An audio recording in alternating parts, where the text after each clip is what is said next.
Hey there, guys. All right, today we are back with some more overly sarcastic productions, and we are back with the Trope Talk. Their Red's newest one, character development coma.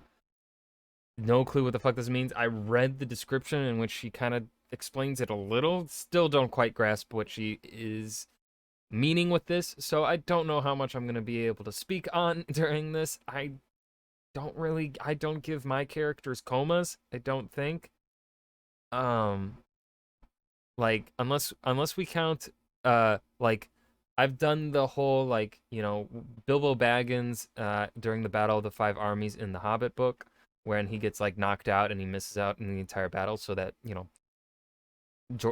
Tolkien didn't have to um talk about the whole fucking battle. He just knock him out, battle starts, knock him out, and then we deal with the consequences at post battle, right?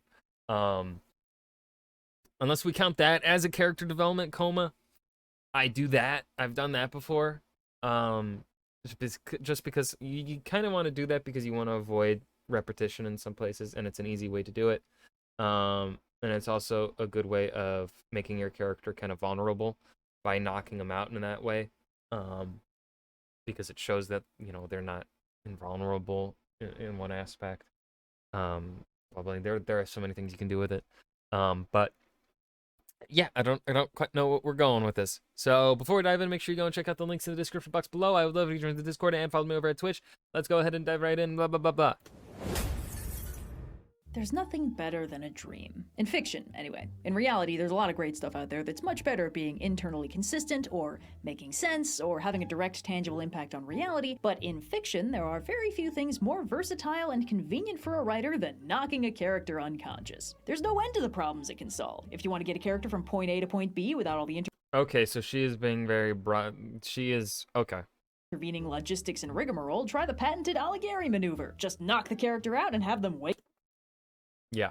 Pick up somewhere else. If you want an easy scene transition or to clearly signal to your audience that a big dramatic fight is over, just have one of the characters tip over from exhaustion or a previously concealed injury to segue cleanly from high-octane action to a slower, more contemplative form of drama. If you want to show why a new power-up isn't going to work as a be-all, end-all problem solver, you can just have the newly powered-up character pass out from the strain, signaling that it's flashy and rad, but definitely not good for them. Knocking a character out is an incredibly convenient way to bundle a scene transition with a smooth narrative justification for the camera to go away for a little while, and you can get away with all sorts of narrative reshuffling while the POV character is conveniently unavailable. Shifts and repositionings that don't necessarily make a ton of sense if you think about them too hard. The implied visuals of a character painstakingly lugging a freshly KO'd protagonist from point A to situation B only gets funnier with complexity and time, but you don't have to think about them too hard because they're happening in the coma zone. It's an automatic handwave for all kinds of logistics. And once the character is unconscious, there's all sorts of things a writer can do. A dream is a direct window into a character's subconscious,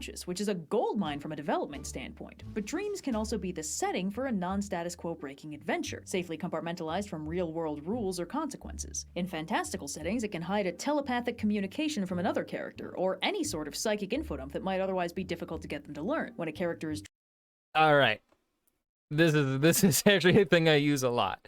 It is fun. It's a fucking blast. It is great. It is such a good tool. It legitimately, like, again, this is another example of why tropes exist.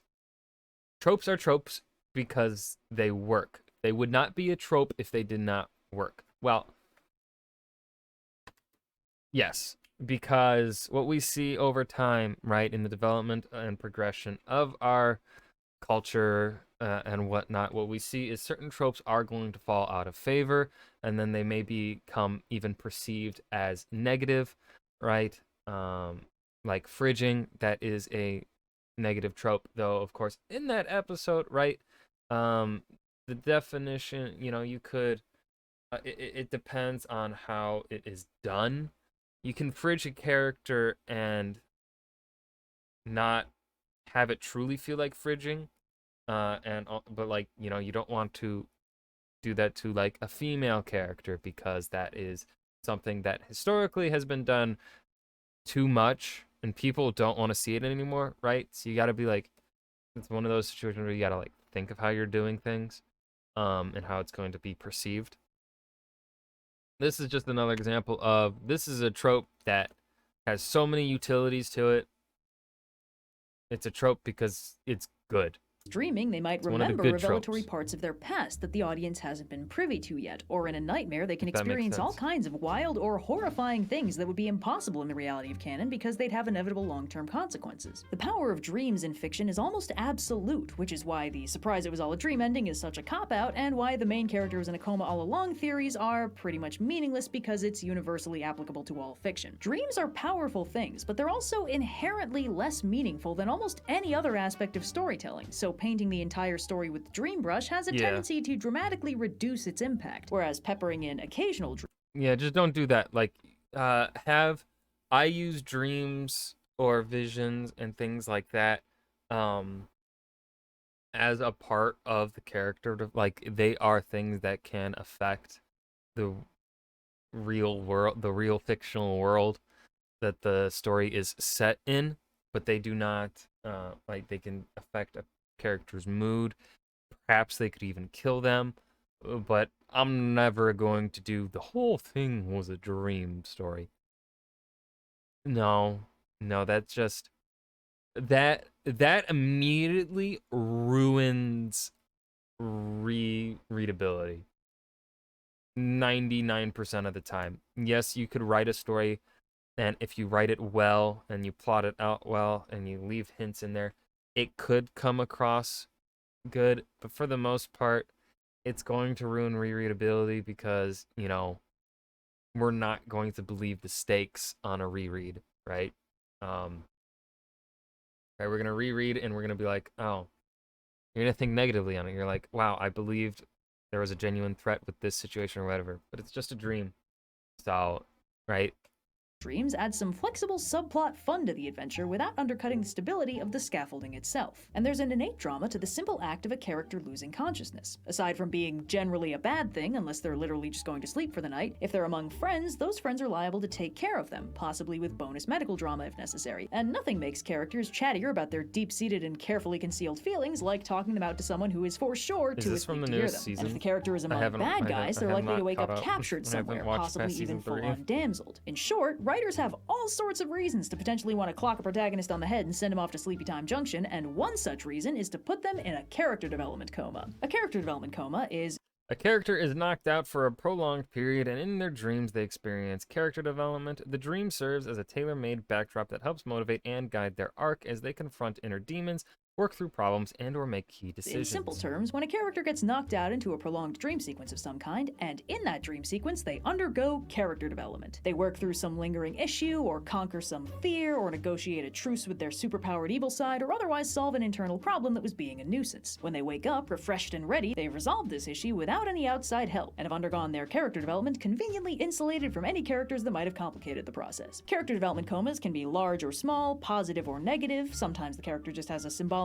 meaningful encounter in a dream that makes them thoughtful when they wake up, or they might go on a lengthy internal odyssey through a myriad of highly complex imaginary situations that takes them from one end of their mindscape to the other. They might wake up fully actualized and chill, or they might be driven into a frenzy by a nightmare that haunts them into the waking world. Anything can happen in a dream, and that means the character can realistically experience almost anything that might represent or expose an interesting side to their inner conflict. A character development coma can take many forms, but they almost always follow a clear 4-step process. Step 1 is to knock the character out. Before the character can have their character development coma, they must enter the coma zone.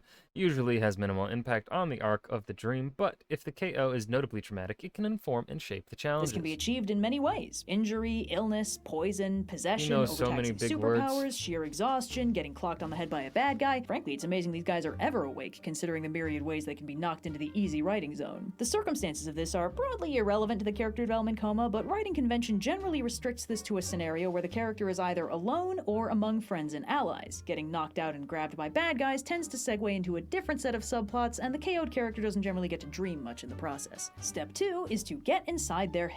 Once the character is safely unconscious, point that camera at their struggles. Show us the part of them that is about to experience character development. Now that the character is KO'd, let them really mull over their problems. This is typically done by populating their coma dream with characters, real or imagined, who embody their conflicts or different sides of their internal debate and are eager to weigh in. Some of them might be supportive, others confrontational. The character might find themselves dealing with their own past self or a dark reflection. Manifestations of inner anxieties might take the form of known antagonists. Guidance may come from dead mentors and parental figures. There can be a degree of ambiguity over how real some of these guys are. It could just be a manifestation of someone's moral compass taking the form of their beloved mentor, or it could be their actual ghost turning up to help out. Just another facet of the unbounded freedom found in the dream sequence zone. Step 3 is to reach. The character wrangles their problems in an emotional developmental arc until they finally reach some sort of turning point.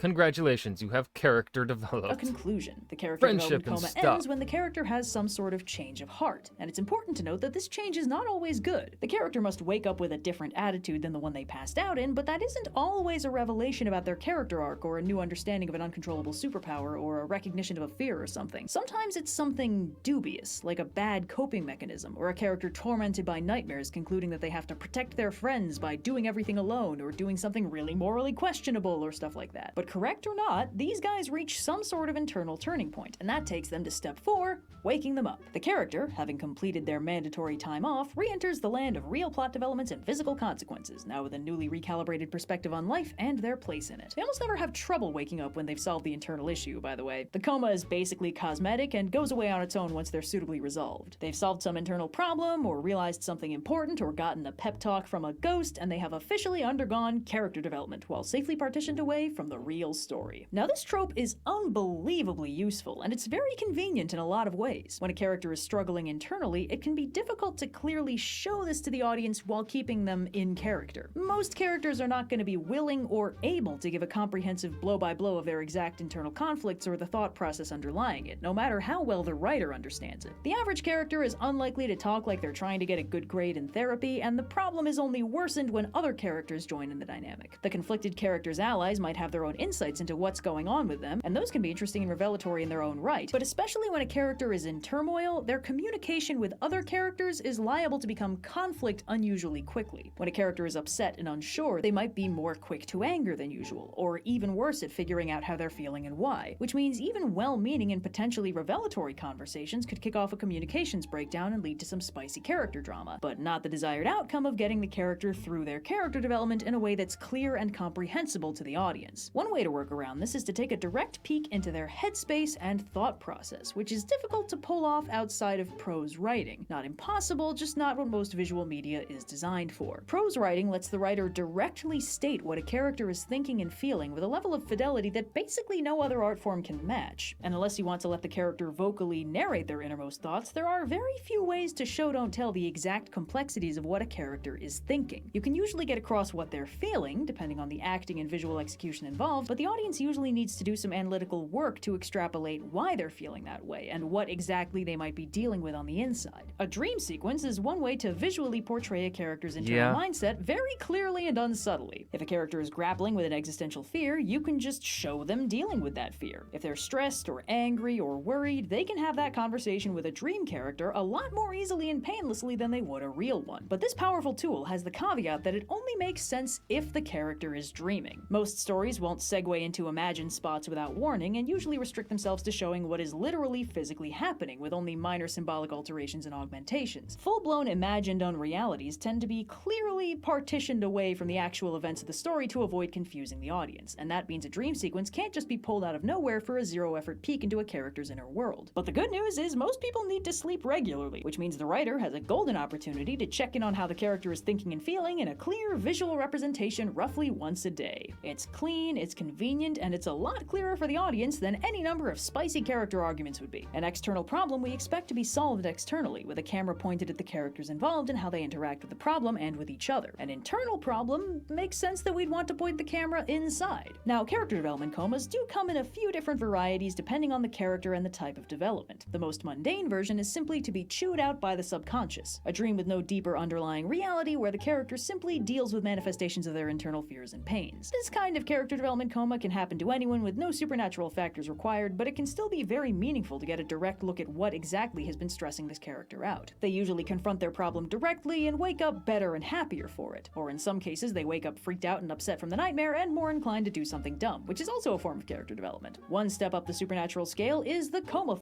An outside entity reaches out and contacts them through their dreams. This can trigger development, but is an internal response to an external thing. Phone, a dream where a character is contacted by someone. A deity, a friend, the ghost of a loved one, the big bad. The possibilities are pretty much endless. So the reason I can't talk too much, I don't want to talk too much on this trope because it potentially would spoil things for the book I'm trying to get published.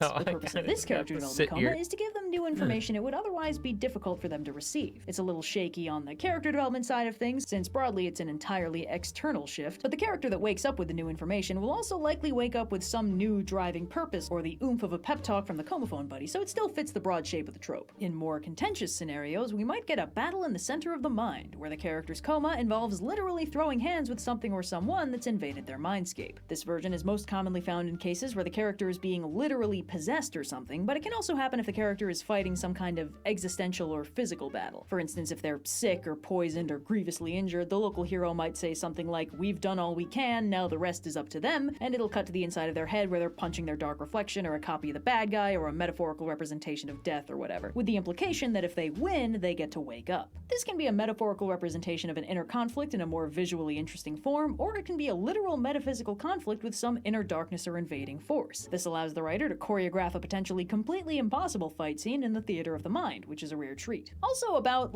half the time, it turns out the dark reflection inner demon thing the protagonist was fighting was just basically testing them and their will to live, and it wasn't actually malicious, and it'll, smile proudly when it's defeated. I don't know, it's just a thing that happens. And it can segue into the fourth. I mean, it's also really cool when that happens, Anyways, the dreaming character completes their dream arc and is rewarded with cool superpowers. They usually gain a better understanding of a power they already had, but if they dream really hard, they might get something new. Category: a power-up. I wish that happened in real life. This is a dream where the character figures out how to unlock some kind of hidden potential, and when they wake up, they have new powers, or better control over the old ones. This can be structured as a battle in the center of the mind, but it has a different purpose. The character winning doesn't just wake them up, it tangibly rewards them with a boost. Now, this is where things get a little bit shaky? There are cases where this makes perfect sense. Sometimes a character has had a power for a while that they're slowly figuring out how to control or unlock or use safely, and the one barrier to entry seems to be that they haven't figured it out yet. In these cases, power-up power naps make a lot of sense. They sleep on the problem, look at it from a new angle, maybe fight their doppelganger a little bit, and then when they wake up, they have a new perspective on an existing power. The power itself doesn't come out of nowhere, their control over it just improves, potentially to the point where they can use it in a completely new way. But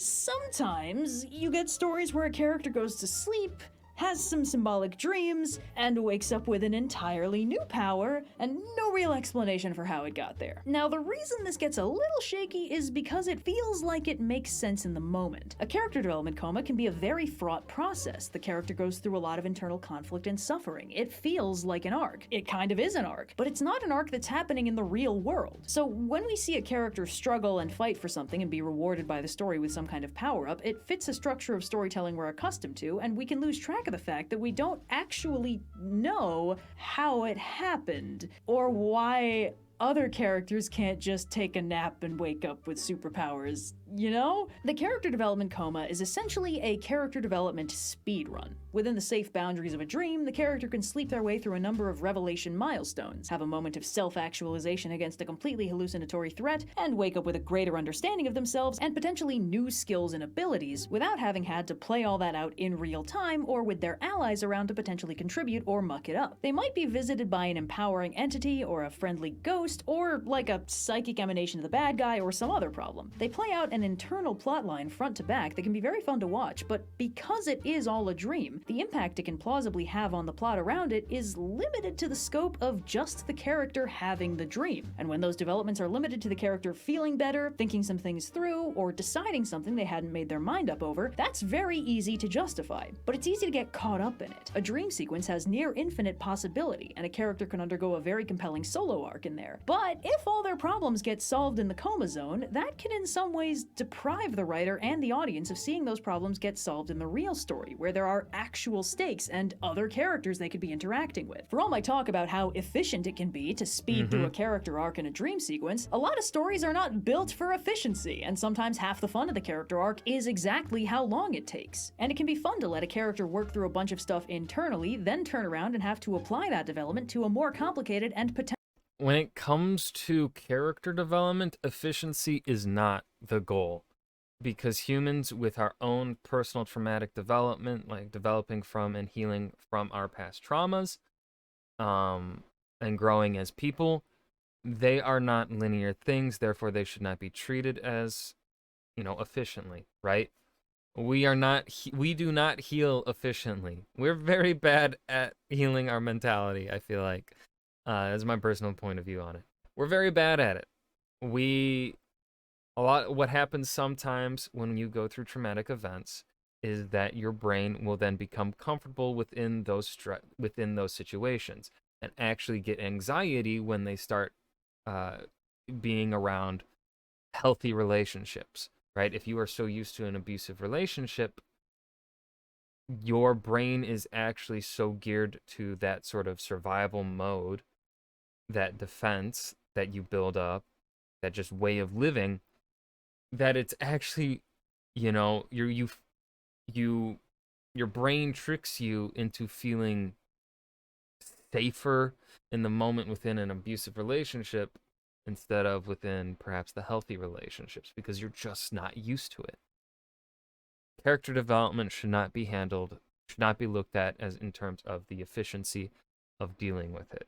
When we talk about storytelling, right, we want to be efficient in the descriptions of the characters. We want to be efficient in the description of the actions. We want to be efficient with description. We want to be efficient with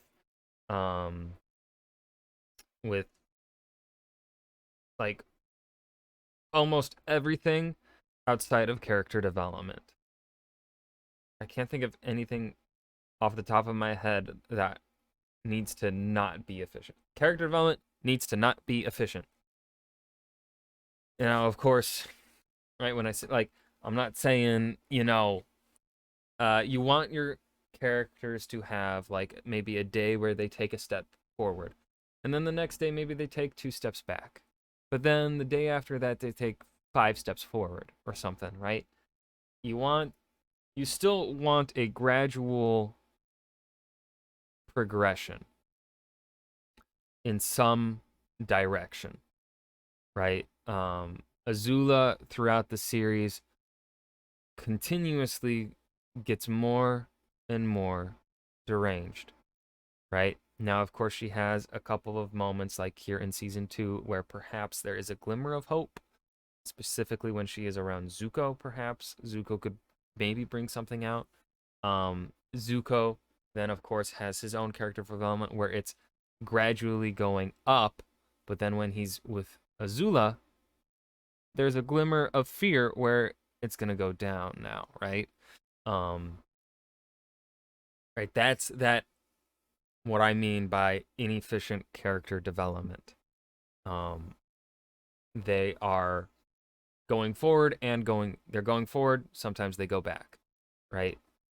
That sort of thing. Potentially unforgiving reality to see how the internal lessons they learned help them deal with messy interpersonal dynamics or large-scale villainous threats. A character development coma can solve an internal problem, but stories are made of lots of problems, internal and external, and a solution that makes sense in the hypothetical theater of the mind might struggle when it comes out against the complexities of a messy reality. You can get a lot of drama out of a character who thinks they've worked out all their character development problems, because no matter how clean and pretty their dream sequence might have been, there are always more problems to solve. So, yeah. And that was Trope Talk Character Development Coma. This was a good episode. I've got nothing to add here at the end. I hope my rambles made sense. Hope you guys enjoyed. Remember to hit that like button and subscribe for more, and I'll see you guys in the next video. Peace.